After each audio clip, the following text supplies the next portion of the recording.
Pediátrica del Hospital Miguel Servet de Zaragoza y vamos a repasar unos conceptos básicos en ventilación mecánica. En primer lugar, recordad que la ventilación mecánica es la ayuda externa artificial a la respiración que facilita al paciente la movilización de gas a los pulmones. Sus objetivos y por tanto sus indicaciones son el conseguir un adecuado intercambio gaseoso, es decir, oxigenar la sangre y ayudar a eliminar el dióxido de carbono, que es lo que se conoce como ventilación, disminuir o sustituir el trabajo respiratorio, disminuir el consumo de oxígeno en situaciones en las que existe una disminución de la disponibilidad del mismo, como situación de inestabilidad hemodinámica o hipoxia celular, ayudar a mantener la ventilación en situaciones en las que se produce un bloqueo neuromuscular, por ejemplo en situaciones de anestesia, cuando existen lesiones neurológicas que precisan hiperventilación o controlar el nivel de carbónico, o para la expansión pulmonar correcta en caso de atelectasias y además ayuda al lavado de secreciones. Un objetivo fundamental en toda situación en la que estamos utilizando ventilación mecánica es minimizar la lesión pulmonar inducida por el ventilador. Por lo tanto, es importante, además de determinar el inicio, determinar el fin de la ventilación mecánica, ya que la duración del soporte ventilatorio está relacionado con la lesión pulmonar inducida por la ventilación. Antes de nada, vamos a recordar la definición de insuficiencia respiratoria como la incapacidad del aparato respiratorio para llevar a cabo el adecuado intercambio gaseoso. Existen dos grandes tipos de insuficiencia respiratoria, la tipo 1 o hipoxémica, caracterizada por una presión arterial de oxígeno inferior a 60-70 milímetros de mercurio y que puede ser debida a varias causas. Entre ellas, la fundamental es la existencia de un trastorno en la relación ventilación-perfusión, sin que exista hipoventilación alveolar. Dichos trastornos en la ventilación-perfusión se caracterizan por una situación de hipoxemia y normocapnia y por un aumento del gradiente alveolo-arteriolar de oxígeno.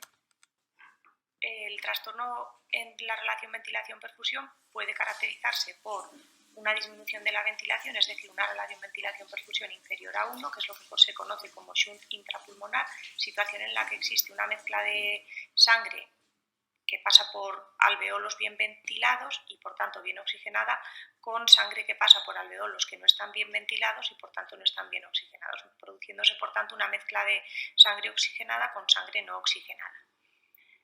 Cuando existe este shunt hasta un 50%, se mantiene un carbónico normal, gracias a que la hipoxemia estimula los quimiorreceptores y aumenta el volumen minuto, manteniéndose así el carbónico normal. Ahora bien, cuando el shunt aumenta por encima del 50%, empieza a aparecer hipercapnia.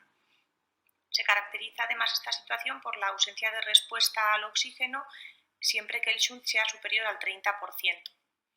La otra situación de trastorno en la relación ventilación-perfusión es la presencia de una disminución de la perfusión existiendo una relación ventilación-perfusión superior a 1.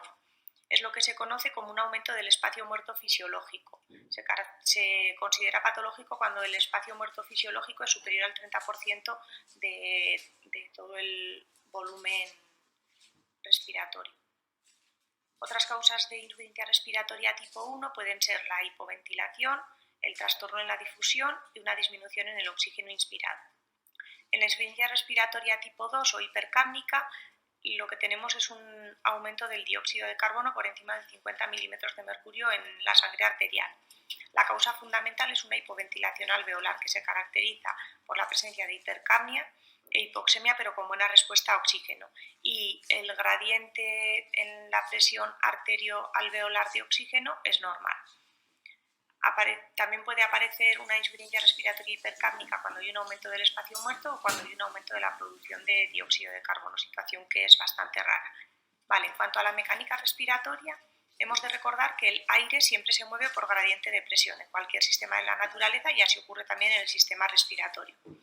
De modo que el flujo de aire generado deberá vencer, en primer lugar, la resistencia a la vía aérea, que es la característica dinámica de nuestro sistema respiratorio, y por otro lado, la elasticidad del pulmón y la caja torácica, que es la característica estática de nuestro sistema respiratorio.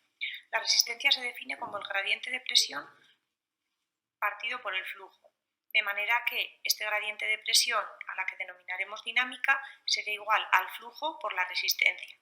Cuando hablamos de resistencia nos referiremos a la vía respiratoria, ya que la resistencia de los alveolos es despreciable. Y por otro lado, la complianza se define como el gradiente de volumen por unidad de cambio de presión, de manera que este gradiente de presión estática sería igual al gradiente de volumen partido por la complianza. La complianza se define como la pendiente de la gráfica volumen-presión que vemos aquí. De modo que en la gráfica volumen-presión de nuestro sistema respiratorio tiene esta forma sinusoidal. La zona central es la zona de seguridad en la que grandes cambios de volumen suponen pequeños cambios de presión y en los extremos la curva está más aplanada, mostrando que en la zona inicial, tanto en la zona inicial como en la final, pequeños aumentos de volumen suponen grandes cambios de presión. En la zona inicial es la zona previa al reclutamiento alveolar y la zona final de la curva es la que representa la zona de sobredistensión alveolar. Ya hemos dicho que el aire se mueve por gradiente de presión y por tanto el gradiente de presión que debe generarse debe ser el correspondiente a la presión estática y a la presión dinámica. Bien, en el conjunto de este gradiente de presión hay dos características que son propias del sistema respiratorio de cada individuo y en cada momento, que son la complianza y la resistencia. Esto hace que la entrega y la salida de aire del sistema respiratorio no sea instantáneo, sino que se desarrolla de forma exponencial en el tiempo y depende de la complianza y de la resistencia. Bien, el producto de la complianza por la resistencia, si despejamos, como ya habíamos visto antes, a lo que equivalía a complianza y resistencia, vemos que es volumen partido presión por presión partido flujo, y dado que flujo es volumen partido tiempo, anulamos los volúmenes, anulamos las presiones y por tanto nos queda el tiempo, y así la característica que define al sistema respiratorio englobando tanto la complianza como la resistencia es una constante de tiempo. Esta constante de tiempo equivale al tiempo necesario para que la presión alveolar llegue a ser el 63% del cambio de presión de la vía respiratoria, y para alcanzar el equilibrio de presión tanto el tiempo inspiratorio como el expiratorio deben ser de 3 a 5 constantes de tiempo, si bien está claro que la constante de tiempo de cada persona y en cada momento varía. Como ya hemos dicho, el aire se mueve por gradiente de presión. Así, la ventilación tanto espontánea como mecánica puede hacerse por presión positiva o por presión negativa. La ventilación por presión negativa es la fisiológica, es decir, nosotros cuando respiramos lo que hacemos es generar en nuestro sistema respiratorio una presión negativa respecto a la atmosférica, y esto hace que el aire entre de la atmósfera a nuestro sistema respiratorio. Los primeros respiradores funcionaban así, con presión negativa. Es lo que se conoce como el pulmón de acero. ¿Qué ventajas tiene? Que es más fisiológico, ya que es como se asemeja a la respiración espontánea y es menos invasiva. Inconvenientes, que es menos eficaz, que produce lesiones en el cuello y que el paciente es menos accesible para la auscultación y para la exploración. De modo que los respiradores actuales lo que utilizan es la presión positiva. Es decir, generan una presión positiva fuera del sistema respiratorio que hace que el aire entre en inspiración al aparato respiratorio del paciente, y la expiración se producirá de forma pasiva, es decir, se abrirá una válvula expiratoria que permitirá que el aire salga del aparato respiratorio del paciente hacia el respirador. Ventajas de la ventilación por presión positiva: es más eficaz, el paciente es más accesible y existen más posibilidades de soporte ventilatorio. Inconvenientes: el riesgo de lesión de la vía aérea y del pulmón y el riesgo de infección respiratoria, ya que existe un dispositivo dentro de la vía aérea en caso de la ventilación invasiva. Y ahí vamos al siguiente punto por el que podemos clasificar la ventilación mecánica. Puede ser invasiva cuando existe un dispositivo dentro de la tráquea, un tubo endotraqueal o una cánula de traqueostomía, o no invasiva cuando no existe ningún dispositivo dentro de la vía aérea del paciente, sino que existen interfaces en la cara del paciente. Para continuar hablando de los tipos o modos de ventilación mecánica, vamos a repasar una serie de conceptos que han de quedar claros respecto a los parámetros que programamos en ventilación, y vamos a hablar además de una nueva nomenclatura que fue publicada recientemente con el objetivo de, desterrar todos los términos, toda la terminología que sobre todo las casas comerciales habían introducido en el mundo de la ventilación mecánica, y vamos a intentar utilizar términos que explican de forma lógica los diferentes modos ventilatorios. En primer lugar, hablaremos de los volúmenes en el sistema respiratorio. El volumen corriente o volumen tidal es el volumen de gas que entra y sale en cada respiración. En respiración espontánea para todo mamífero es de 5 mililitros por kilo, independientemente de la edad. Y en ventilación mecánica lo programamos entre 6 y 9 mililitros por kilo, siempre que se pueda 6 mililitros por kilo. El volumen minuto es el producto del volumen corriente por la frecuencia respiratoria, es decir, el volumen de gas que entra en el sistema respiratorio en cada minuto. En cuanto a las presiones del sistema respiratorio, hablaremos de presiones en inspiración y presiones en expiración. Las presiones en inspiración hemos de distinguir dos presiones. La presión pico es la presión máxima en la vía aérea y representa la presión necesaria para vencer la resistencia de la vía aérea. Y la presión meseta es la presión al final de la inspiración y representa la presión alveolar, es decir, será la representante de la complianza de los alveolos. Y es la que se relaciona con el barotrauma, por lo tanto, es la presión en la que más hemos de fijarnos en ventilación mecánica para evitar la lesión pulmonar asociada a la ventilación. En cuanto a la presión en expiración, esta presión expiratoria es la presión alveolar al final de la expiración, es la que conocemos como PEP. Mantiene al alveolo en capacidad residual funcional y en el pulmón sano esta PEP es de 5. Veremos que existen patologías en las que el valor de la PEP que programemos ha de ser mayor. Y por último, la presión media en la vía aérea es, como su nombre indica, la media de presión en cada ciclo respiratorio. Es un parámetro derivado y se relaciona tanto con la oxigenación como con la ventilación, en realidad con el reclutamiento alveolar, con la interferencia hemodinámica y con la retención de líquidos y de nuevo con el barotrauma. Pero como ya hemos dicho, es mejor fiarse de la presión meseta para monitorizar y evitar la lesión inducida por ventilación mecánica. La fracción inspirada de oxígeno pues es la fracción de oxígeno que contiene el gas inspirado. Su valor oscila entre 0,21 del aire hasta 1, si es oxígeno puro, y debemos intentar que se mantenga por debajo de 0,6 para evitar toxicidad. A continuación, vamos a explicar la nueva nomenclatura. En primer lugar, esta nueva nomenclatura distingue dos tipos de ventilación y en función de la combinación de estos tipos de ventilaciones hablaremos de una secuencia ventilatoria. Una vez tenemos definida la secuencia ventilatoria y en función de la variable control, hablaremos del patrón ventilatorio y este patrón ventilatorio junto al esquema de control nos determina el modo ventilatorio. Es decir, secuencia ventilatoria, patrón ventilatorio y finalmente modo ventilatorio. Existen simplemente dos tipos de ventilaciones. Mandatorias, cuando son respiraciones iniciadas por el paciente o por el respirador, pero siempre terminadas por el respirador. En este grupo incluiríamos las antiguamente conocidas como asistidas o como controladas. Y por otro lado, las respiraciones espontáneas son aquellas que son iniciadas y terminadas por el paciente. Introducimos aquí un nuevo parámetro ventilatorio, el tiempo expiratorio. Es decir, las respiraciones se pueden clasificar en función de qué es lo que determina el final de la expiración y el inicio de la inspiración. El inicio de la inspiración, por tanto, determinará la duración de este tiempo expiratorio. El inicio de la inspiración lo puede determinar el respirador o lo puede determinar el paciente cuando dispara lo que llamamos trigger inspiratorio o sensibilidad inspiratoria. El disparo de este trigger o sensibilidad inspiratoria va a determinar la apertura de la válvula inspiratoria, es decir, el final de la expiración. El trigger inspiratorio puede ser de diferentes tipos, de impedancia, que se dispara gracias a los movimientos torácicos del paciente, de presión, de flujo, generalmente son de flujo en los respiradores que utilizamos habitualmente, o la actividad eléctrica del diafragma cuando se emplea el trigger neural.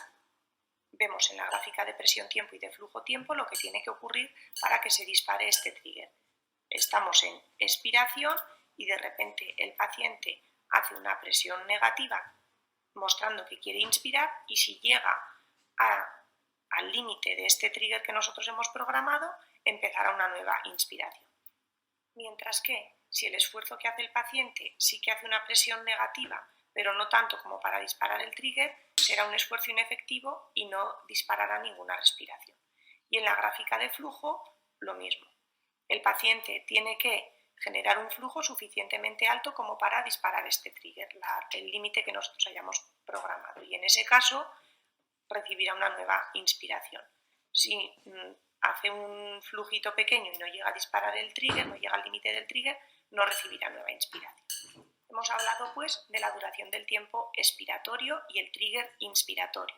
A continuación vamos a hablar de la duración del tiempo inspiratorio, es decir, del final de la inspiración y el inicio de la expiración, de la apertura de la válvula expiratoria, que es lo que va a determinar la duración del tiempo inspiratorio. A este cambio, es decir, a la apertura de la válvula expiratoria, es a lo que denominamos ciclado, y el ciclado es lo que determina cuánto va a durar la inspiración. Bien, pues las modalidades respiratorias más empleadas pueden ser cicladas por tiempo, es decir, que nosotros programamos en el respirador cuánto queremos que dure el tiempo inspiratorio y una vez transcurrido ese tiempo, la válvula expiratoria se abre y permite la expiración, o ciclados por flujo. Y en ese caso, cuando estamos ante una modalidad ciclada por flujo, el paciente ha de disparar el trigger o sensibilidad expiratoria para que se abra la válvula expiratoria. Y este ciclado por flujo es el típico de las respiraciones espontáneas. Es decir, el paciente, vemos aquí la gráfica de flujo-tiempo, cuando el flujo cae por debajo de un porcentaje que nosotros hemos programado respecto al pico de flujo máximo, se abrirá la válvula expiratoria y permitirá la expiración.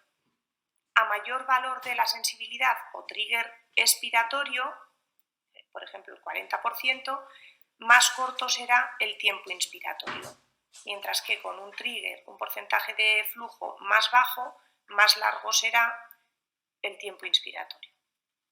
Así pues, la duración del tiempo inspiratorio en las respiraciones mandatorias será programada por el médico, es decir, se programa el ciclado. Cuando ventilamos por volumen, este tiempo inspiratorio se divide en dos partes.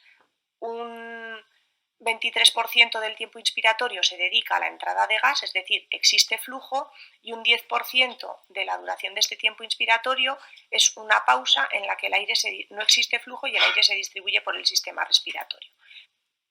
Mientras que cuando ventilamos por presión, la duración del tiempo inspiratorio no se divide entre tiempo inspiratorio con entrada de gas y tiempo de pausa. Pero es importante que siempre que ventilemos por presión hemos de asegurarnos de que existe, aunque sea un milisegundo, de tiempo inspiratorio de pausa, para asegurar que se ha completado la inspiración. Si no vemos que hay un pequeñito tiempo de pausa, puede no haberse completado la entrada de aire. Es decir, en las respiraciones mandatorias nosotros programamos la duración del tiempo inspiratorio.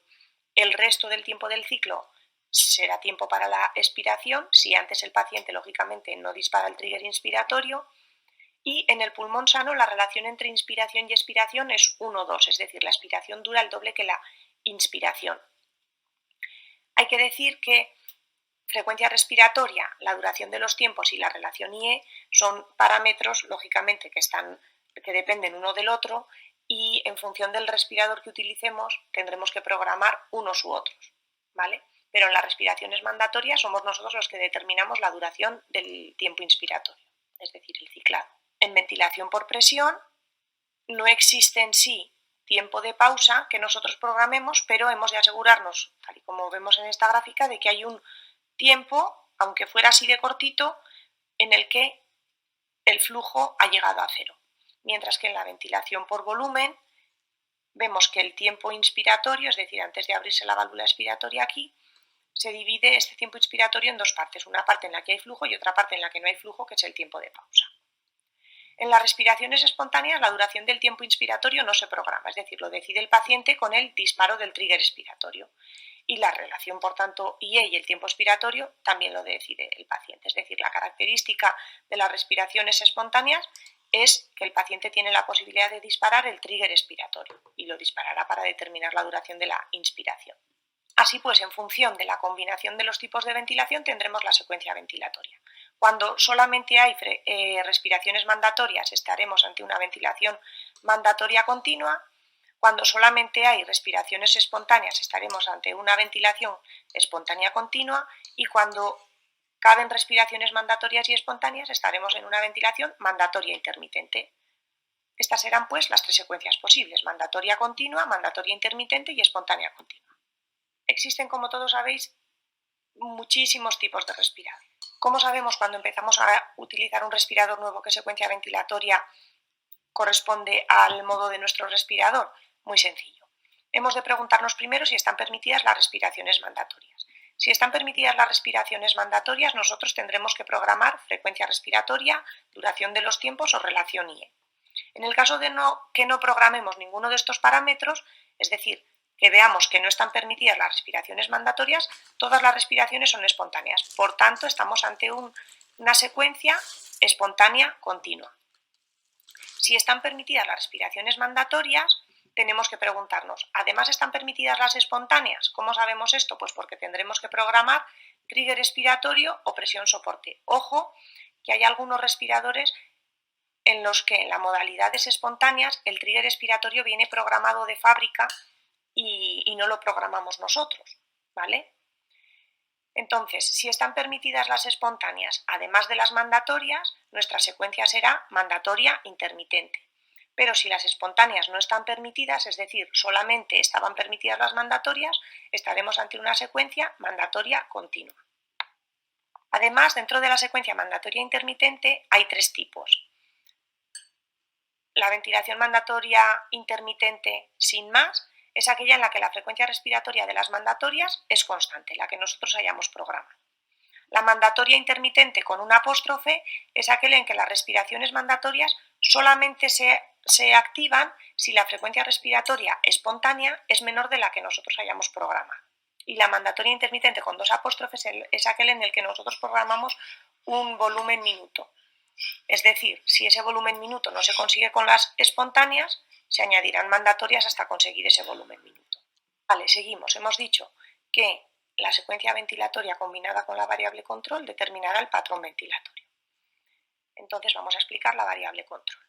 La variable control es uno de los grandes debates de la ventilación mecánica, la gran duda. ¿Qué es mejor, ventilar por volumen o ventilar por presión? Para saber qué es mejor, primero tenemos que saber qué significan las dos cosas. Entonces, ¿cuál es la diferencia entre ventilar por volumen y ventilar por presión? ¿Qué determina estos dos grandes grupos de ventilación?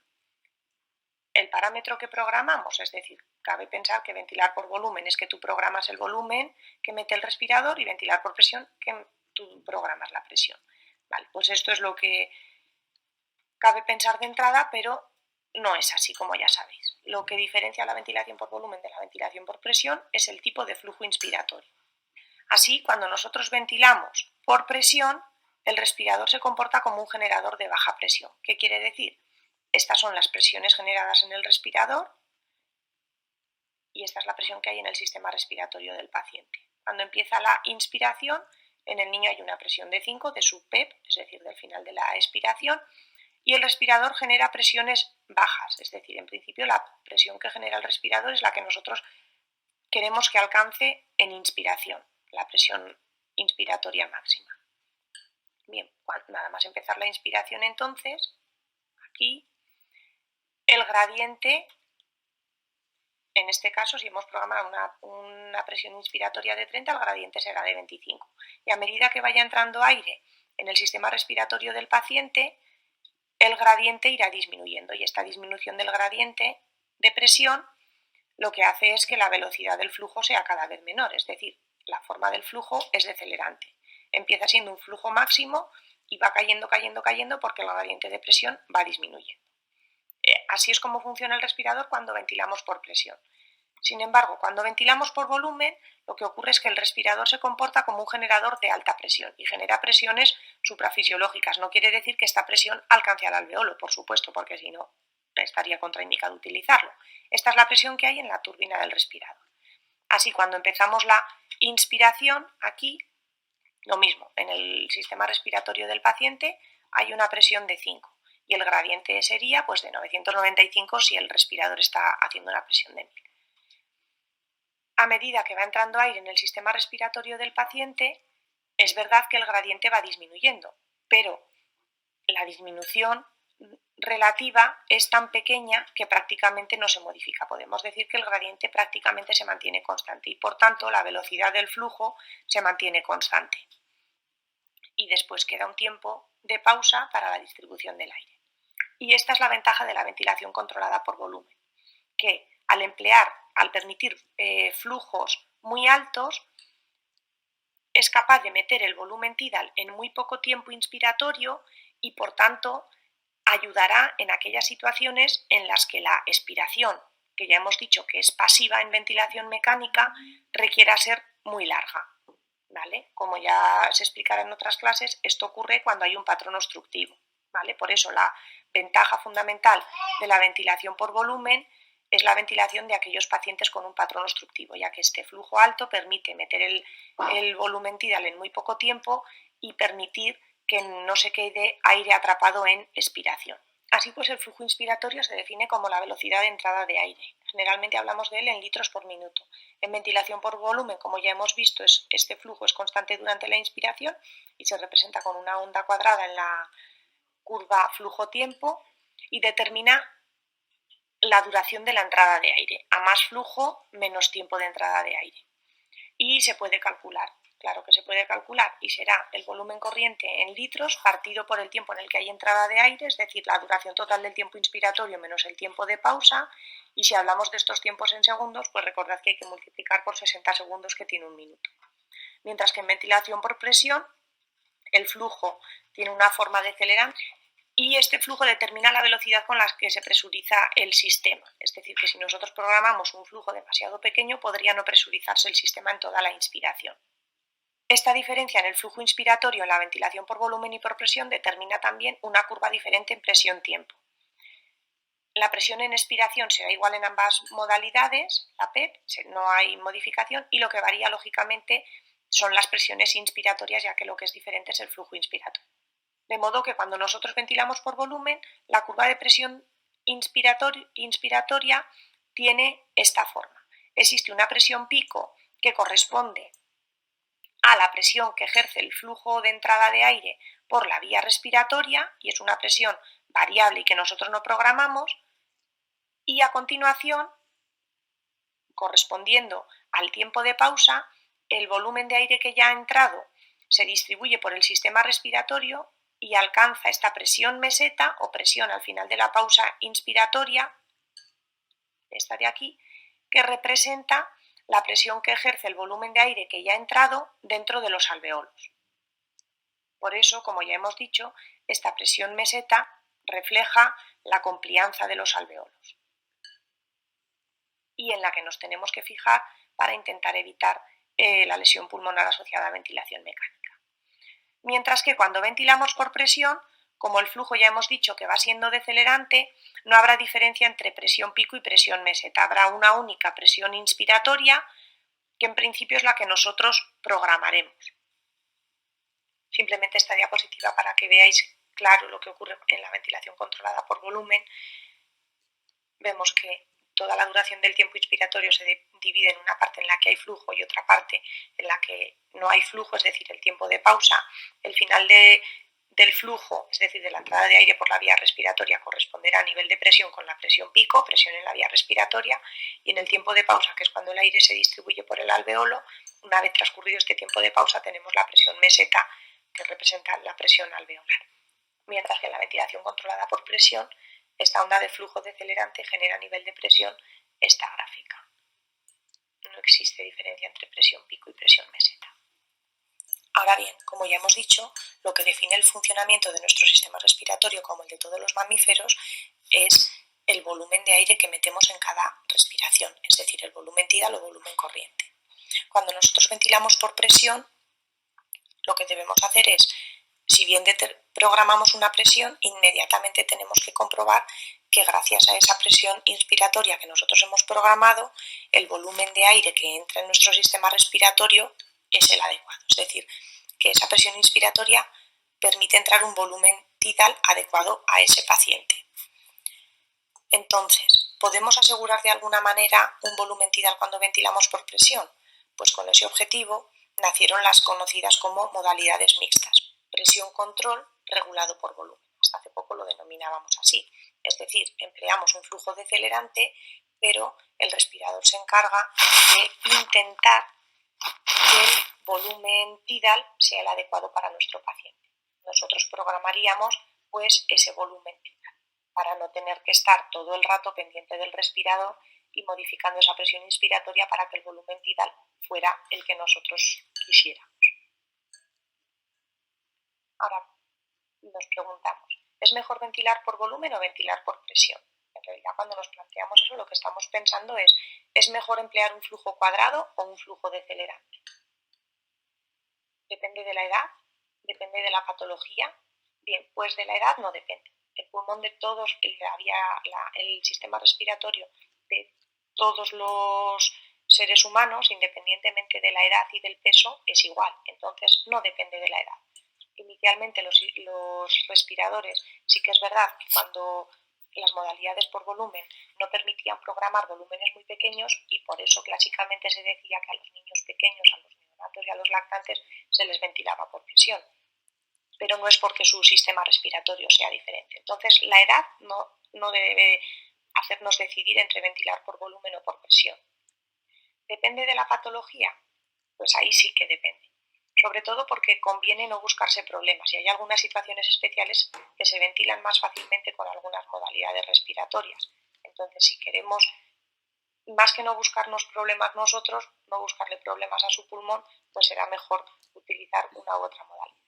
Así, como ya hemos dicho antes, la ventilación por volumen permite utilizar tiempos inspiratorios cortos y, por tanto, alargar la expiración lo suficiente para evitar el atrapamiento. Y por eso la indicación fundamental de la ventilación por volumen son aquellas patologías en las que exista obstrucción de la vía aérea. La patología restrictiva puede ventilarse por volumen o por presión, el pulmón sano puede ventilarse por volumen o por presión, pero que nos quede claro que para ventilar un patrón obstructivo, si no queremos buscarnos problemas y correr el riesgo de generar una lesión pulmonar severa, muy severa, es mejor emplear la ventilación por volumen. Es importante para evitar la lesión pulmonar secundaria al respirador asegurar una buena interacción paciente-respirador, asegurar el confort, disminuir la necesidad de sedación y por eso es importante programar bien el trigger inspiratorio y el expiratorio.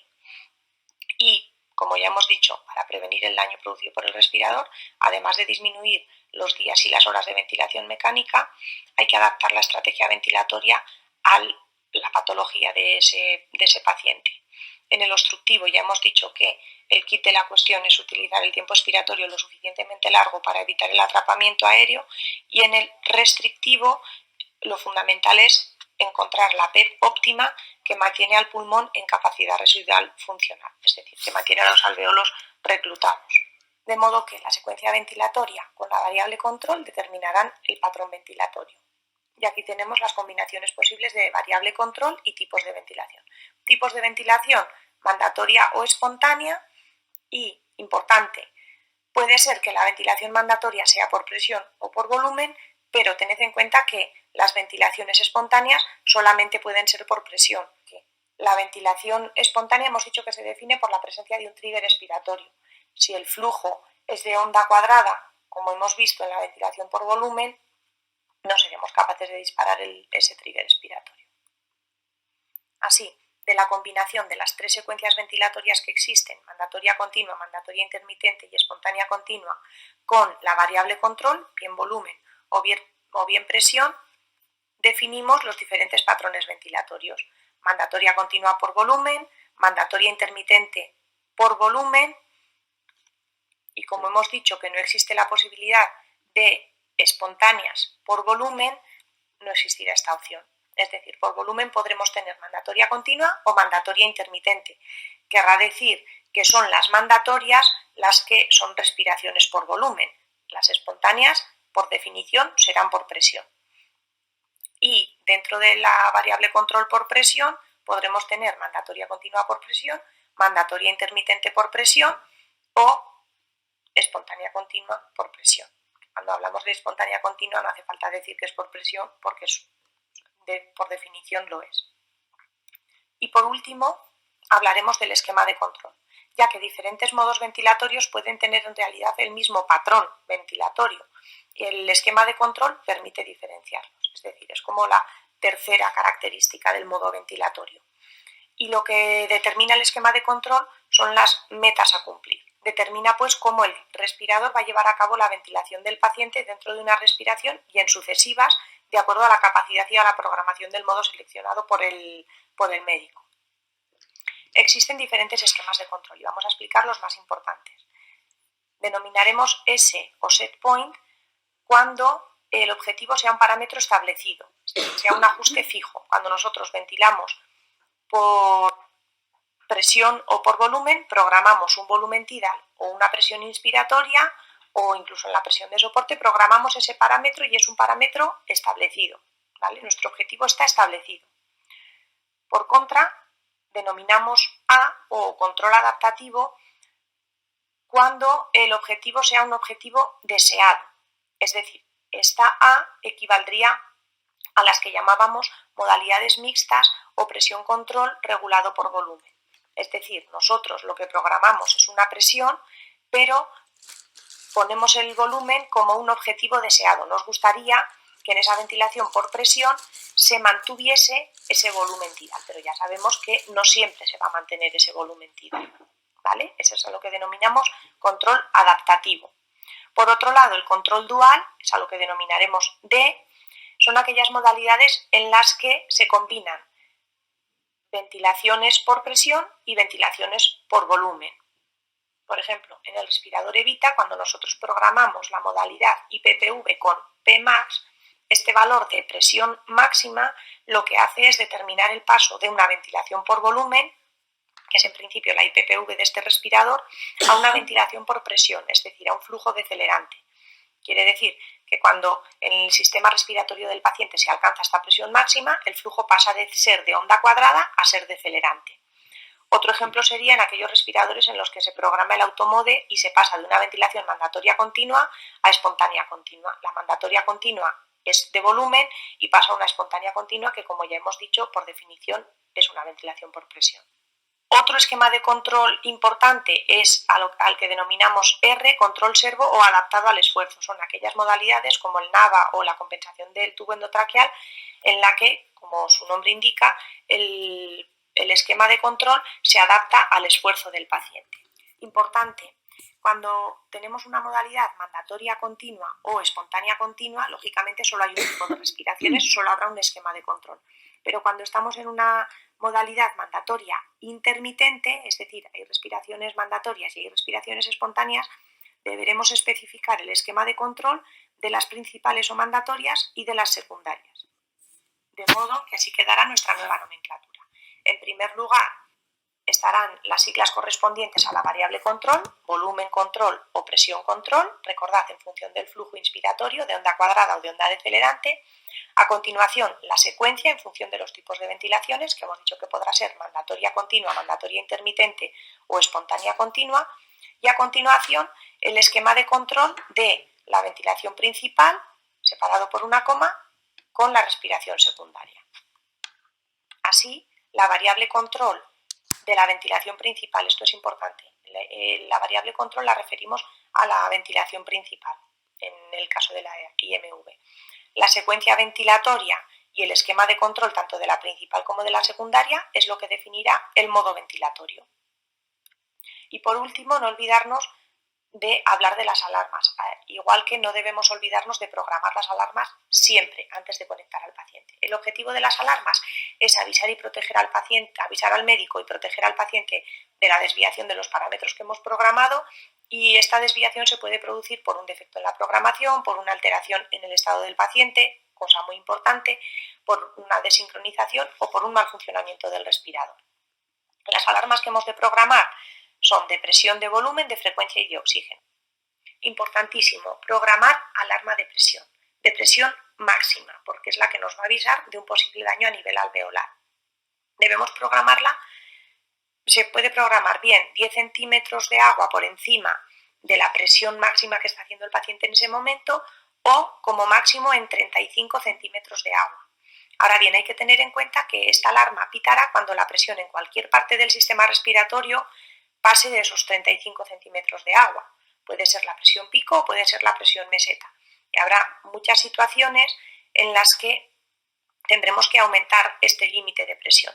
Lo que nosotros tenemos que vigilar es que la presión meseta, es decir, la que ya hemos dicho que nos avisa del posible daño alveolar, no pase de 35 centímetros de agua. Pero la presión pico habrá situaciones obstructivas en las que tenga que ser superior a 35 centímetros de agua para ser capaz de meter el aire, el volumen tidal, dentro del sistema respiratorio, ¿vale?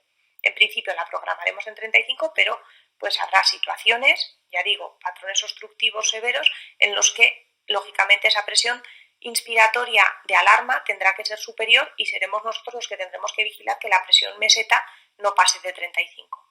Las alarmas de volumen tienen mayor importancia cuando estamos ventilando por presión y la programaremos el 20% por encima y por debajo del volumen corriente objetivo. Las alarmas de frecuencia, hemos de programar una frecuencia máxima que nos avise si el paciente está polipneico o existe un autodisparo, es decir, si la frecuencia es mayor de lo que nosotros consideraríamos normal en ese paciente y en ese momento, y la frecuencia mínima, es decir, marcar un tiempo de apnea. También hay que programar alarmas de oxígeno, normalmente viene programada por el respirador el 20% por encima y por debajo del ácido que nosotros hemos programado. Bueno, esto ha sido todo de esta primera clase de conceptos en ventilación mecánica, espero que os haya sido útil y que sirva un poco de base para el resto de clases. Muchas gracias.